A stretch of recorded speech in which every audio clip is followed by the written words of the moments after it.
ठंड का मौसम है, आपको चले जाना चाहिए। बाकी का काम आप कल कर लीजिएगा। नहीं साहब, बस थोड़ी देर और, ये पीस अर्जेंट है, मैं जल्दी से इसे कर लेती हूँ। मुझे जल्द से जल्द मेरी बहुओं के लिए रजाई और हीटर लेकर जाना है। ठंड से उनकी हालत काफी खराब रहती है। धन्य है आपकी बहू जो उन्हें आप जैसी सास मिली है। यमुना देर तक काम करती है और अपना काम खत्म करके घर की तरफ लौट रही होती है।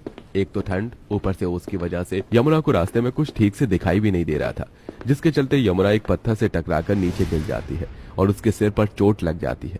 लेकिन बेचारी यमुना अपनी चोट को मसलते हुए घर पहुंच जाती है। माँ जी, ये आपके सिर पर चोट कैसे लगी? आपका सर तो सूज गया है। कुछ नहीं बहू, वो बस थोड़ी सी लग गई। देखो, आज मैं तुम लोगों के लिए ये लड्डू लेकर आई हूँ। मेरी इतनी तो हैसियत है नहीं कि मैं तुम्हें देसी घी के लड्डू खिला सकूं, लेकिन ये लड्डू भी सेहत के लिए अच्छे होते हैं। चलो अब जल्दी से ये लड्डू खा लो। अपनी चोट के दर्द को भूलकर यमुना को अभी भी अपनी बहू की फिक्र सता रही थी। बिना कुछ कहे उसकी बहू उसके दर्द को महसूस कर पा रही थी। ऐसे ही समय गुजरता है और यमुना अपनी बहू के लिए हीटर और रजाई लाने के लिए दिन रात एक कर देती है। चाहे यमुना बीमार हो या कितने दर्द में भी हो, लेकिन यमुना दिन रात ठंड से कपकपाती और लोगों के कपड़े सिलती है। और आखिरकार अब यमुना इतने पैसे इकट्ठा कर लेती है कि वो अपनी पांचों बहू के लिए एक एक कंबल और एक हीटर खरीद ले आती है। माँ जी, इन सब बैग के अंदर क्या है? बहू, इन बैग के अंदर तुम पांचों के लिए एक रजाई और एक हीटर है। अब तुम पांचों को इस कड़कड़ाती ठंड से नहीं गुजरना पड़ेगा। अब तुम पांचों रात में आराम से सो सकती हो और तुम लोगों को अब ठंड भी नहीं लगेगी। माँ जी, इसका मतलब आप दिन रात इतनी मेहनत जो कर रही थी, वो हम पांचों के लिए रजाई और हीटर लाने के लिए कर रही थी। हमें माफ कर दीजिएगा, हमारी वजह से आपको कितनी दुख तकलीफों से गुजरना पड़ा।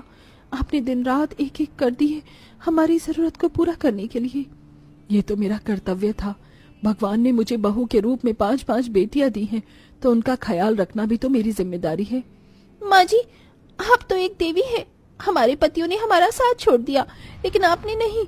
आप चाहती तो हमें घर से निकाल सकती थी, लेकिन आपने ऐसा नहीं किया।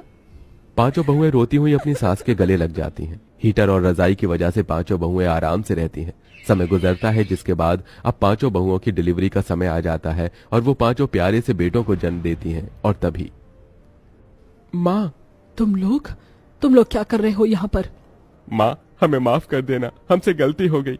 आप लोगों से दूर होने के बाद हमें हमारी गलती का एहसास हो गया। तुम लोग भी हमें माफ कर दो। हम लोगों ने तुम्हारे साथ इतना गंदा व्यवहार किया, भला बुरा कहा, यहाँ तक कि अपने बच्चों को भी बद्दुआएं दी, लेकिन अब हमें हमारी गलती का एहसास हो गया है। हमें माफ कर दो। अपने पतियों की आंखों में पछतावे के आंसू देख वो अपने पतियों को माफ कर देती है। वहीं यमुना भी अपने बेटों को माफ कर देती है, जिसके बाद अब पांचों भाई मिलकर कारोबार शुरू करते हैं, जिससे अब उनकी हालत ठीक होने लगती है। वहीं अब सारा परिवार खुशी खुशी रहता है।